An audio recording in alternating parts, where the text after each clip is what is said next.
rebel for life. Yeah! Woo!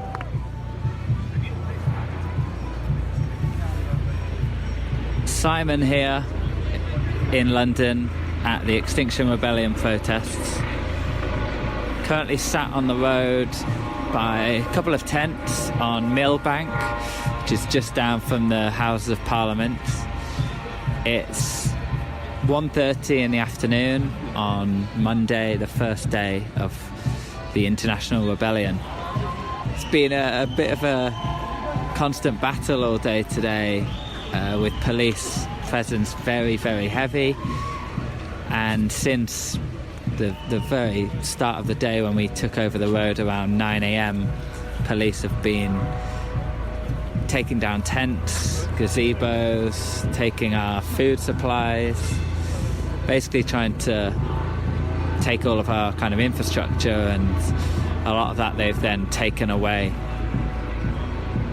So we've been persistent. We've now got quite a lot of tents put up on the road, but I'm looking at sort of at least a dozen police that are currently at the next kind of camp over,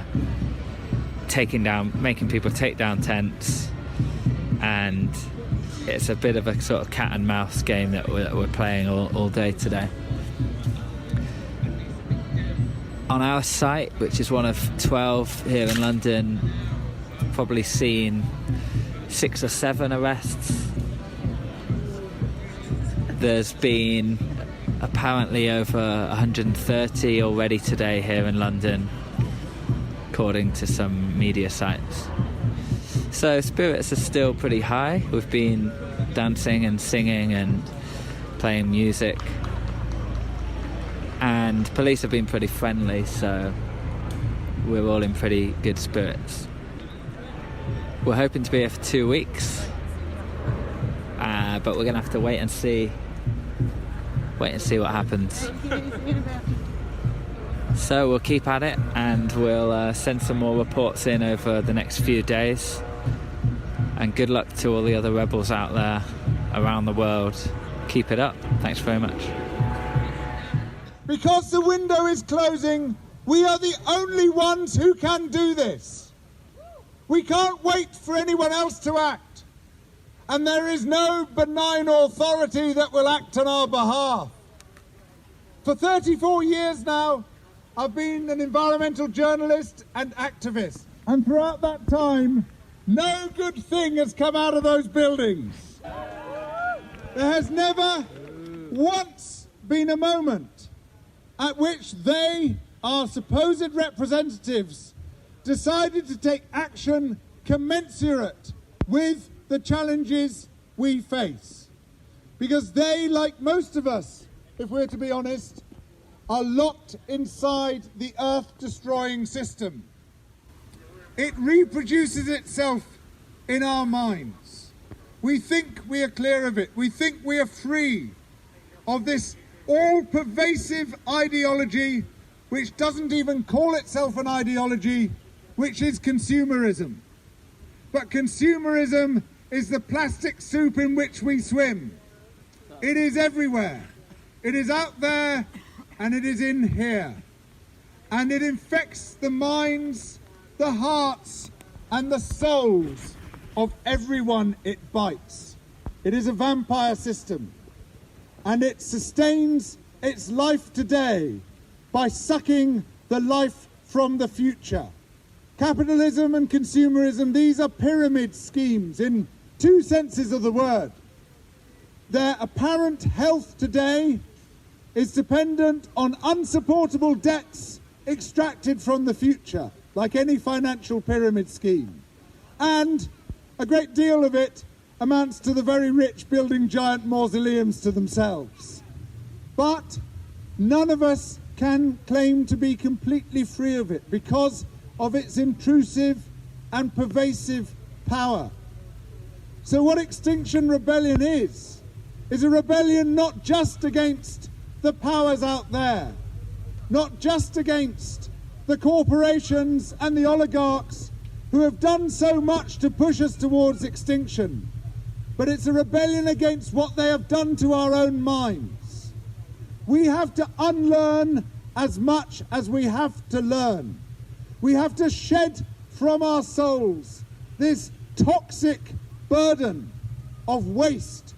Waste as a system, waste as an ideology, waste as an ideology called consumerism. It depends upon creating a psychic hole in our lives that can never be satisfied. And to fill that hole, we ream the surface of the planet with holes as we extract the resources required to produce Terry the swearing turtle, to produce cologne for dogs. I'm not making any of this up, by the way. To produce snow showers so that we can step into a room and have snow fall on our heads. None of this I'm making up.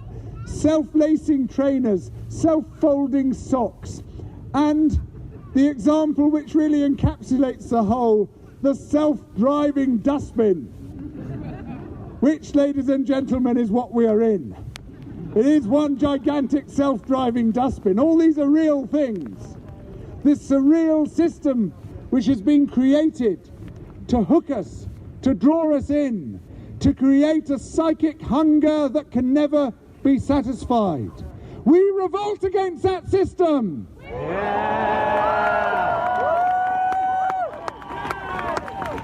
We rebel against the extinction it is causing. We rebel for life. And we do so in the spirit of something we all find deeply embarrassing, don't we? Love. The word which cannot be mentioned in polite society. Why? Because love is the exact counterpoint, the exact antidote to that soul-destroying system called consumerism.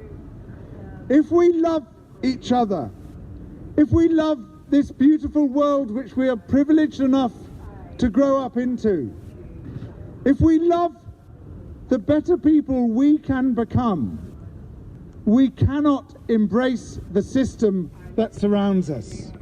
We cannot be part of the system that surrounds us. We must purge it from our souls. We rebel in love for this wonderful planet and all its life forms. We rebel against extinction and for life. Extinction! Rebellion! Extinction! Rebellion! Extinction! Rebellion! Thank you. Thank you, George Monbiot. He has kept this movement going single-handedly. What a hero. Thank you all very, very much. They're arresting people now, so can you get... Okay. So they are arresting people again. So can we give them a big cheer? We've just listened to Katie Tunstall. It was great. And then George Monbiot came up. What's happened here, Nat? Talk us through what happened today at the London Rebellion. We got soaked. We got soaked. It was a bit wet today, wasn't it? Really wet, but the spirits were dry and sunshiny. And who were the special guests that graced us? Katie Tunstall and George Monbiot. Yeah, pretty inspirational talk from George. Always. I think he gave quite a few around London today for the start of the International Rebellion. It's about 9 o'clock. We've witnessed ourselves probably a dozen or more arrests, and I think there's been over 100, possibly into the couple of hundred now. We're just outside Parliament. The roads are shut. Arrests are ongoing. Hopefully we'll have people here through the night, and I'm sure that over the next few days and hopefully weeks this rebellion is going to continue. It has been wet, but spirits have stayed high, and there's been a lot of dancing and singing. Kaylee, yeah. Have you enjoyed your day, Natalie? Wonderful day. We're the lucky ones that are not camping on the road. Thankfully the rain stopped, so that's some let off. But yeah, we've seen pictures and videos from around the world today, which is pretty inspiring. We've also seen some hilarious tours of London with big groups of tourists slightly baffled with jaws to the floor as they look round Parliament and Westminster. Full of protesters. Full of protesters. It's been a good first day, and we'll be back at it again early tomorrow morning. Over and out.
The Climactic Collective.